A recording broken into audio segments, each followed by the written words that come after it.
Selamat pagi teman-teman semua. Jadi hari ini kami dari kelompok 2 akan mempresentasikan hasil dari kelompok kami yang beranggotakan saya sebagai moderator, Ahmad Meridi Hadini, dan saya Dewi Azhar Bulungan sebagai pemateri. Saya tadi bisa memberikan satu materi. Saya Fadil Fareza sebagai pemateri. saya Dewi. Di sini kami akan mempresentasikan pembubaran persekutuan oleh pemilik yang akan dijelaskan oleh pemateri pertama, yaitu saudara Fadil. Kepada Fadil dipersilakan. Baik, terima kasih kepada moderator. Saya akan menjelaskan terkait dengan pengertian persekutuan dan pengertian pembubaran persekutuan.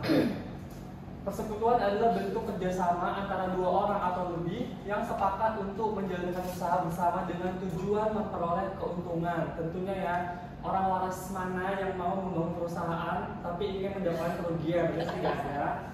Kemudian setiap anggota menyumbangkan modal, tenaga atau keahlian dan berbagi laba maupun rugi sesuai dengan kesepakatan yang sudah dibentuk ataupun sudah disetujui bersama pada saat pembangunan perusahaan berlangsung. Kemudian pengertian pembubaran persekutuan. Pembubaran persekutuan berarti berakhirnya kegiatan usaha bersama yang dijalankan oleh para sekutu atau pemilik dan dimulainya proses penyelesaian atau likuidasi aset serta kewajiban persekutuan tersebut. Maksudnya dari penyelesaian atau likuidasi aset ini maksudnya perusahaan itu menjual, menyelesaikan atau membereskan aset-aset perusahaan menjadi dalam bentuk uang atau money. Sedangkan untuk kewajiban persekutuan itu maksudnya perusahaan harus melunasi segala macam kewajiban seperti utang ataupun tanggung jawab perusahaan ketika ingin membubarkan perusahaan tersebut. Setelah pembubaran, persekutuan tidak lagi menjalankan operasi bisnis tetapi hanya menyelesaikan urusan-urusan keuangan yang tersisa. Contoh keuangan yang tersisa ini misalnya perusahaan itu belum beres ya dalam menjual ataupun menyelesaikan aset pada saat perusahaan masih berjalan. Kemudian utang yang masih belum dilunasi perusahaan, dan lagi piutang yang belum tertagih kepada pelanggan. Mungkin sekian penjelasan dari saya terkait dengan pengertian perusahaan persekutuan dan pengertian pembubaran persekutuan. Terima kasih. Selanjutnya saya kembalikan kepada moderator. Materi selanjutnya akan dijelaskan oleh saudara Ferdi. Kepada Ferdi. Baik, di sini saya akan menjelaskan mengenai penyebab pembubaran persekutuan. Untuk penyebab pembubaran persekutuan kami memiliki 4 poin. Untuk poin pertama, keputusan bersama atau mutual agreement, di mana usaha dianggap tidak menguntungkan lagi. Yang berikut perubahan tujuan bisnis dan adanya perbedaan visi antara sekutu. Untuk poin yang kedua, masuk atau keluar sekutu. Nah, di poin kedua itu ada 2 poin. Ada sekutu baru yang masuk, membentuk persekutuan baru, atau salah satu sekutu keluar, meninggal dunia atau mengundurkan diri. Untuk poin yang ketiga, waktu persekutuan telah berakhir. Yang terakhir, kendala salah satu sekutu. Kemudian saya kembalikan ke moderator. Materi selanjutnya akan dijelaskan oleh saudara Delia. Teman-teman, terima kasih moderator. Di bagian saya akan menjelaskan tentang tahapan akuntansi dalam pembubaran persekutuan. Secara umum, ketika persekutuan perusahaan dibubarkan, proses akuntansinya itu dilakukan dalam 3 tahapan utama, yaitu realisasi, pembayaran kewajiban, dan pembagian kas. Nah, tahap pertamanya itu adalah realisasi atau realization. Pada tahap ini, seluruh aset non-kas seperti persediaan, peralatan, dan piutang dijual atau direalisasikan menjadi kas. Tujuannya agar semua aset mudah digunakan untuk melunasi kewajiban atau dapat dibagikan kepada para persekutu. Tahap kedua yaitu pembayaran kewajiban atau liabilities payment. Ya, setelah aset non-kas berubah menjadi kas, langkah selanjutnya melunasi semua utang kewajiban persekutuan kepada pihak luar seperti kreditur atau pemasok. Tahapan ini penting agar tidak ada tanggungan angsuran yang tersisa sebelum kas dibagikan kepada para anggota. Terakhir ada pembagian kas atau distribution of kas. Jika semua kewajiban telah dibayar, sisa kas yang ada kemudian dibagikan kepada para sekutu sesuai dengan saldo modal terakhir mereka. Jadi pembagian kas ini disesuaikan dengan porsi kepemilikan atau modal akhir masing-masing para anggota. Saya kembalikan kepada Bapak. Baiklah, materi selanjutnya akan dijelaskan oleh saudari Dea kepada Dea. Baik, di sini saya akan menjelaskan tentang contoh sederhananya ya untuk pembubaran persekutuan oleh pemilik. Kan tadi sama teman-teman saya itu sebelumnya sudah dijelaskan bahwasanya apabila ada pembubaran persekutuan itu maka dia akan dibagi sesuai modal awal para sekutu ini menetapkan modal.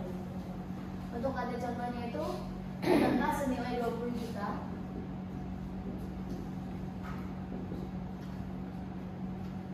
Terus peralatan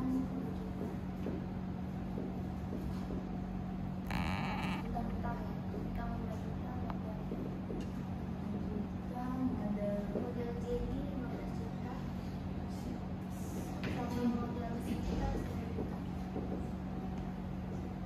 Kita ada 10 juta. Nah, di sini tuh peralatan ini terjual dengan harga 8 juta. Yang mana dari harga 10 juta itu berarti kita ada minus 2 juta ya. Di sini ada minus 2 juta. Nah, karena dalam perusahaan persekutuan ini itu mau laba atau rugi itu kita akan bagi rata. Jadi 2 juta ini kita bagi 2. Jadi masing-masing oleh si Jenny dan si Sinta ini mereka kekurangan modal itu ada 1 juta. Yang mana nanti total modal Jenny itu adalah 14 juta dan modal Sinta itu 9 juta. Dari sini kita akan menghitung total kas yang ditambahkan oleh peralatan dan dikurangi dengan utang.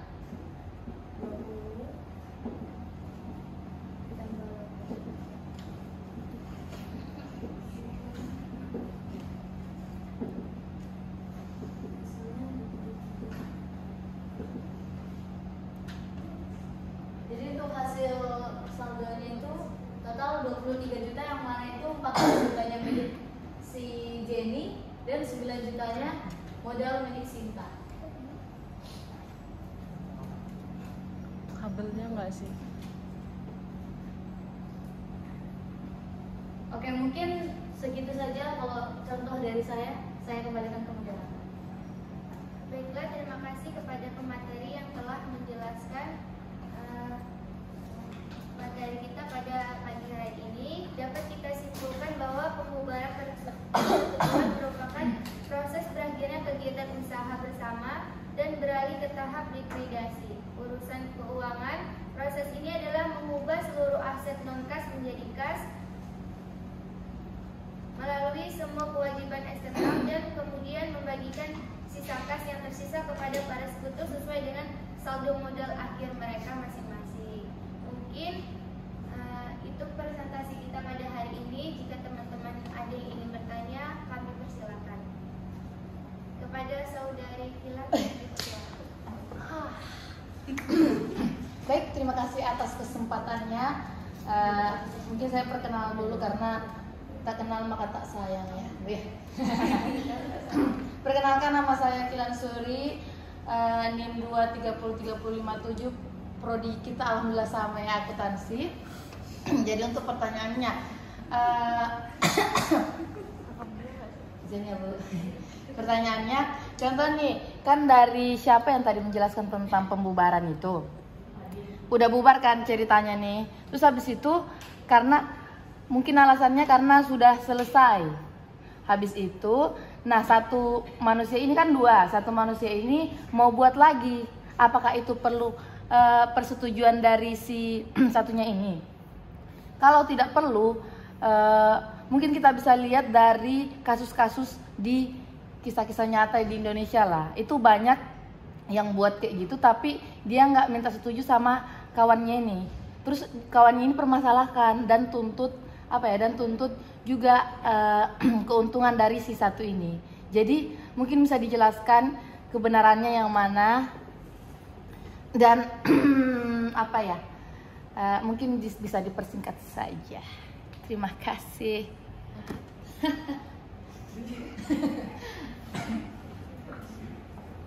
Mungkin pertanyaannya itu dapat saya simpulkan jika bisnis kedua mereka membuat perusahaan 2 orang.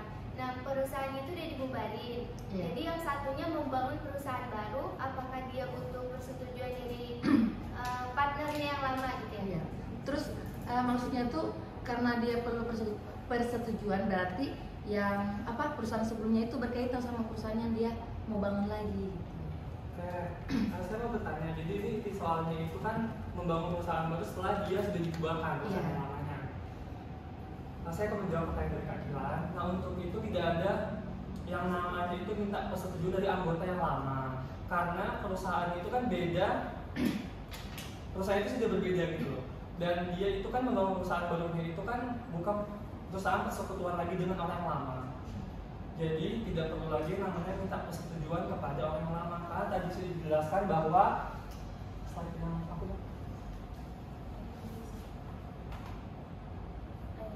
kan sudah dijelaskan ketika perusahaan itu sudah dibubarkan, maka persekutuan ini tidak lagi yang namanya menjalankan operasi bisnis, tetapi hanya menyelesaikan urusan-urusan keuangan yang tersisa. Jadi ketika sudah dibubarkan dan semua urusan keuangan sudah berjalan dengan baik, ketika orang tadi ingin membangun perusahaan baru, itu tidak perlu yang namanya minta persetujuan lagi kepada teman persekutuan yang lama. Lain halnya kalau seandainya dengan perusahaan ini masih berjalan persekutuan ini, tetapi dia itu pengen membangun perusahaan baru tanpa si kawannya ini. Tapi tadi soalnya kan sudah dibubarkan ya. Oke, terima kasih. Apakah cukup? Cukup. Selanjutnya, apakah ada teman-teman yang ingin bertanya? Kepada Vivi dipersilakan. Baik, izin bertanya. Nah, tadi kan ada penyebab pembubaran persekutuan. Salah satunya itu masuk atau keluar sekutu. Nah, yang ingin saya tanyakan itu kan terkait yang meninggal dunia. Tolong berikan case atau contoh terkait itu dan jurnalnya seperti apa. Terima kasih. Jika salah satu sekutu meninggal dunia, terus bagaimana contoh? Seperti yang Mbak Dia jelaskan. Dan jurnalnya seperti apa? Jadi yang meninggal itu si J-nya terus disinta ceritanya. Si Rose. Jadi lama loh di PPT bukan jadi Apa dong? di PPT jadi lama. Iya, tadi betul tadi. Jangan Rama. Cuman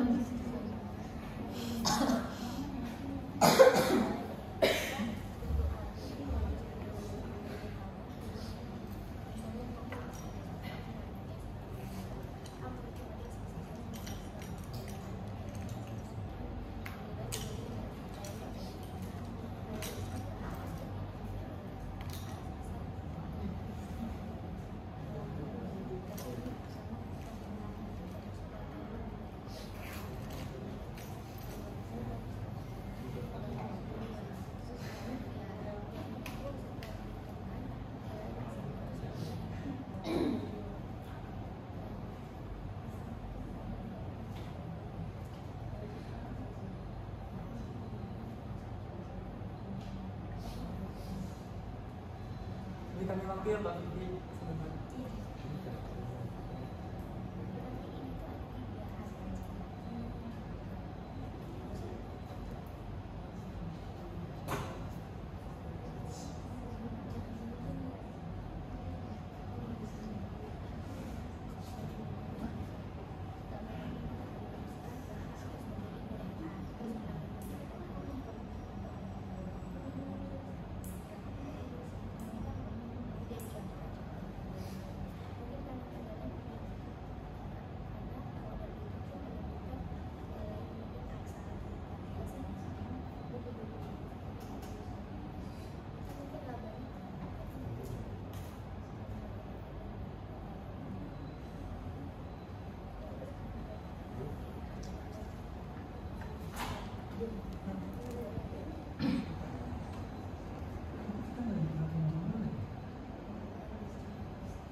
pertanyaan dari Mbak Vivi. Tapi sebelumnya kita kan sama-sama belajar ya Mbak ya. Jadi kalau seandainya masih ada kesalahan itu mohon maaf. Tidak. Jadi pertanyaan itu misal ketika perusahaan persekutuan 2 orang ya contohnya, 2 orang itu salah satunya itu ada yang meninggal dunia. Habis itu di perusahaan itu bagaimana gitu kan? Terjadinya itu gimana sama jurnalnya itu bagaimana? Saya itu akan membahas pertama itu yang terjadi pada perusahaan tersebut. Nah, ketika persekutuan 2 orang perusahaan ini tadi itu ada satu yang meninggal, itu tergantung lagi dengan bahasa kasarnya orang yang masih hidup tadi ini, yang teman yang masih ini itu mau melanjutkan perusahaan atau membubarkan. Tetapi kalau menurut hukum itu ketika satu sekutu itu meninggal dunia, secara hukum persekutuan dianggap bubar sebenarnya. Tetapi secara praktiknya itu bisa ada 2 pilihan, apakah perusahaan itu masih mau dilanjutkan ataupun tidak. Nah, ketika perusahaan masih berlanjut, modal yang tadi itu, modal dari yang teman yang sudah meninggal tadi itu bisa 2 pilihan lagi. Itu apakah akan dikembalikan kepada ahli warisnya, ahli waris dari teman persekutuan yang sudah meninggal dunia tadi, atau minta persetujuan lagi kepada ahli warisnya untuk dilanjutkan sebagai perusahaan baru. Tetapi modalnya itu akan dibagi rata lagi kepada ahli waris yang tadi. Begitu kalau untuk yang terjadi kepada perusahaan. Nah, untuk modalnya, untuk jurnalnya sendiri itu ada modal debitnya. Misal modalnya itu sebanyak 60 juta misalnya. Nah, jadi modal di debit 60 juta dan di kreditnya itu ada kas ataupun utang kepada ahli waris. Tergantung apakah dia mau langsung dibayar, apakah utang dulu kepada ahli warisnya. Seperti itu. Apakah cukup saudari Vivi? Cukup. Untuk teman-teman yang lain ada lagi yang mau ditanyain? Dipersilakan.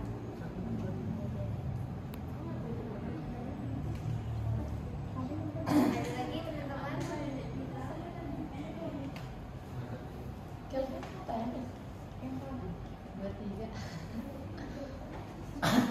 Apa?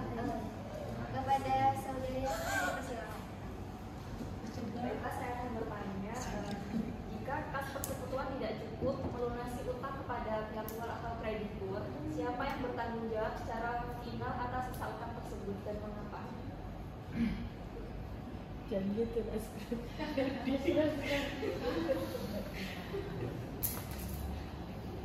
Kayak macam ya kalau ada yang banyak ya.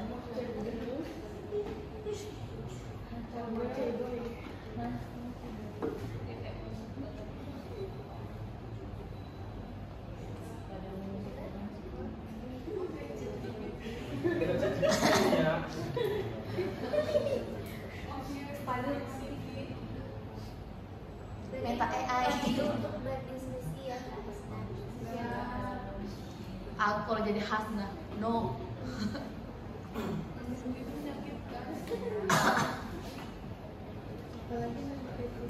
Gimana apa menunggu aku ngomong gitu?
Oke,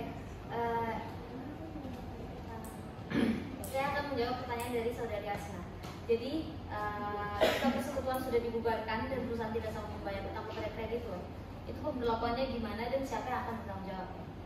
Yang pertama itu ada prinsip dasar dalam persekutuan atau firma, yang mana perusahaan persekutuan firma berlaku prinsip bertanggung jawab tidak terbatas, artinya yang mana setiap sekutu itu bertanggung jawab secara pribadi dan bersama-sama. yaitu tanggung jawab itu renteng atas seluruh kewajiban persekutuan. Jadi meskipun persekutuan sudah dibubarkan, utang kepada kreditur tetap harus diselesaikan oleh sekutu-sekutunya dengan harta pribadi jika harta perusahaan tidak mencukupi. Yang kedua itu ada urutan penyelesaian saat dibubarkan. Itu yang pertama ada menjual seluruh aset, melunasi utang-utang luar, dan mengembalikan modal sekutu kalau masih ada sisa.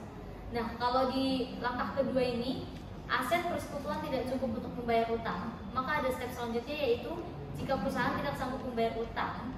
Yang pertama, sekutu yang masih hidup bertanggung jawab secara pribadi, yang mana semua sekutu wajib menutupi kekurangan dengan harta pribadi sesuai porsi, modal, atau perjanjian persekutuan.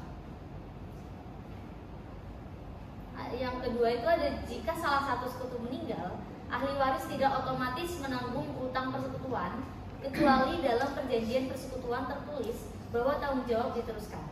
Tapi modal belum tentu dikembalikan dari sekutu yang meninggal bisa digunakan untuk melunasi sebagai utang. Jadi kesimpulannya, jika persekutuan sudah dibubarkan dan perusahaan tidak sanggup membayar utang, para sekutu yang masih hidup wajib menanggung kekurangannya dengan harta pribadi. Persekutuan tidak bisa lepas tangan karena badan usahanya bukan badan hukum terpisah seperti PT. Apakah sudah puas? Sudah puas. Apakah teman-teman ada yang ingin bertanya lagi? Kalau tidak ada, kami cukupkan. Sekian presentasi kami pada hari ini. Jikalau ada salah kata maupun perbuatan, saya selaku moderator mewakili teman-teman semua memohon maaf yang sebesar-besarnya. Dan saya akhiri, wassalamualaikum warahmatullahi wabarakatuh. Waalaikumsalam